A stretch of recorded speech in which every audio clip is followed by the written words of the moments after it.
Do real estate headlines have you confused? Well, you're not alone. So if you want to hear about what's going on in the real estate market, specifically Gilbert, Arizona, stay tuned. Hey everyone, I'm Melissa Rush with Arizona Gateway Real Estate. Welcome back to my channel. I hope you will stick around for a while. Now, numbers are not exciting, right? So we're talking about the market. And if you're here, you are probably considering a move, or you're kind of wondering what's going on in general. I'm not a big numbers girl, right? Like, I get bored like a lot of people. So I can understand them, I can read the graphs, I can look at the data, analyze it so that you don't have to, and I'm gonna try to condense it down here into 5 or 6 minutes. So just bear with me for those 5 or 6 minutes and you'll get a lot of information that might be helpful to you. If your questions are not all answered, be sure to comment or reach out. I am happy to get them answered for you. So right now, there is a lot of confusion in the real estate market in Arizona and just across the country in general. And headlines from Fortune like this and multiple other sources, the media is not helping, right? Because media tries to do positive things, but really they always focus on negative because fear drives viewership, right? And so, but what fear does in the real estate market is build stagnation. So people are afraid to make a move. If you are looking to purchase, you're looking at the interest rates and maybe thinking, it's too high, I can't afford it. And that may or may not be true. You really have to analyze it before you can make that decision. And then people who are thinking about selling are thinking, I'm in a 2.5%, 3% interest rate, where am I gonna go?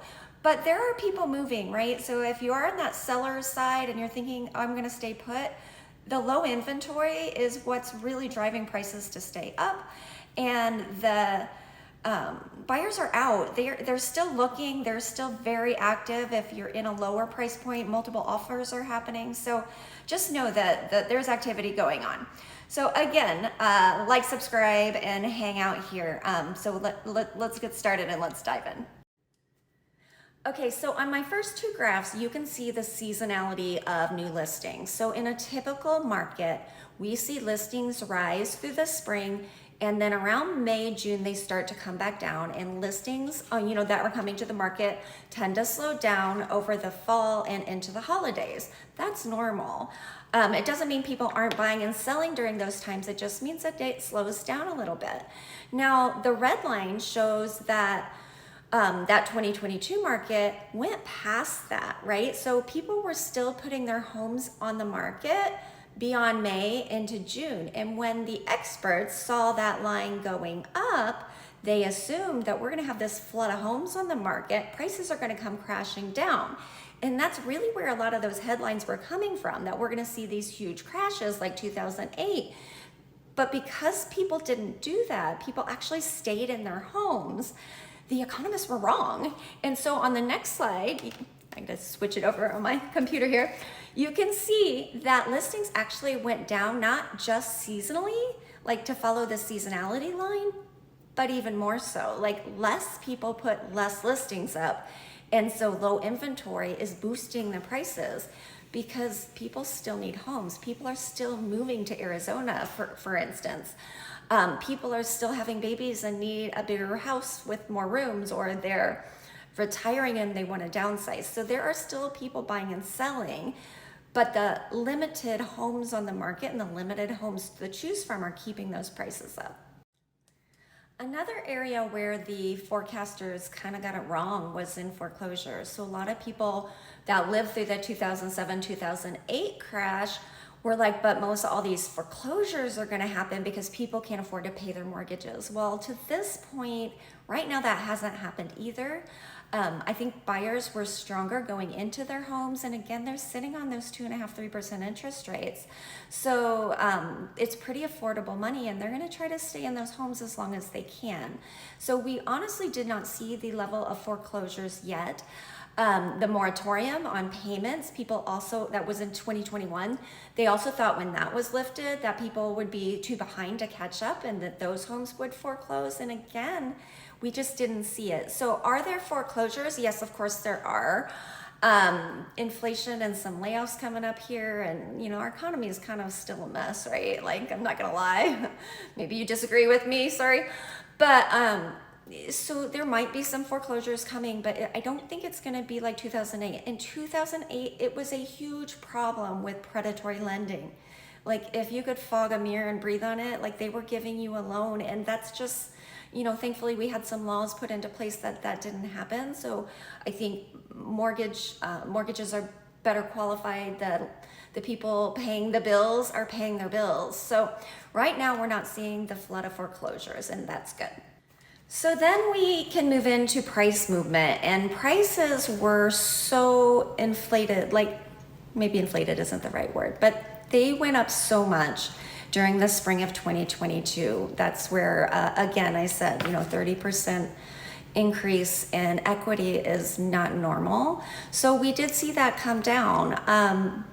But you can see that it's more of a deceleration is the word that I like to use, because prices fell. But say you had a $600,000 home, and then at the peak of the market in 2022, maybe you could have sold that home for $900, and now you can only sell that home for $600. Well, did you lose money? Because if you would have sold, yeah, you would have had to roll that into something else that might have been higher, or you could have went and rented. But so you still have the equity from the 600 to the 800 that you could sell for now, even if that price came down a little bit. So you really didn't realize a price loss. It's more of a mental thing for people that, oh, I could have sold my house for 900,000. Well, yeah, you could have, but you also have to have somewhere to live. So you didn't. But you've got 200,000 in equity that you gained over a 2-year period, and then that's crazy insane, right? So what we've seen now is a deceleration in that inflation rate, and that makes people feel like they're not making as much money. So a normal rate, again, 3 to 5%, prices are still going up. They're just going up at a slower, normal pace. All right, so if you look at the price, or the companies that price forecast, they all had it wrong. Like, they all said prices were gonna decrease, and they didn't, and they went up. So that's the slide that it's showing here. And then let's talk about mortgage rates. So inflation, when they need to get inflation under control, they raise rates to try to get inflation to come down. And they're going all in, guys. They are afraid that if they bring the 8% inflation that we saw down to 3 or 4%, I think that's kind of where we're at now, that if they stop too soon, it's going to shoot back up to 8%, and they don't want to see that. So they're going all in on these interest rate hikes with the Federal Reserve. And so until we get back down to about 2% inflation rate, I don't think we're going to see mortgage rates come down. But that said, we're still sitting at those upper 6s, top at 7. And then I think once they get inflation under control, once inflation comes down, those mortgage rates will come down. So if you do end up buying a home and you're at that 6.5–7% rate, and you're like, gosh, that's way too high, just wait until those rates come down and then refinance. Because we didn't start in my own house at a 2.5% rate, right? We started at a 4.8, so it was almost 5. And then we've been able to refinance it down, and now we're on a 15-year at a 2.5, so lucky me. But, I do feel for those people that kind of feel like they're stuck in the home, though, because I love my home, it's gorgeous. But if I did want to move, there's that part in your gut that says, well, then I would be at a 7% rate. So, it depends on your reason for moving. So let's talk about the rates a little bit. 6s, kind of where we're sitting. I think consumers have realized and embraced that that's kind of where we're at. And if you want to get in a home, you just kind of have to swallow the razor blade, right? And in the grand scheme of things, it's not going to be the end of the world, because you are going to be able to refinance. Or if rates go up, do you want to end up being in a 10 or 11% rate? Because historically, we've been there, right? We've seen it happen. All right, friends, well, I don't want to keep you any longer, so I'm going to wrap up this video. Came out a little more casual than I probably wanted it to, but I hope you got some takeaways from it, and I'll work on September, is that where we're at already? Oh my God, the year is like flying by. My kids have already been in school for like 4 weeks. So if you have not checked out my school video, please do. Check out my scorpion video. That one's up there too. Pros and cons is up there. Just be sure to hang out for a bit, and until next time, I'll see ya.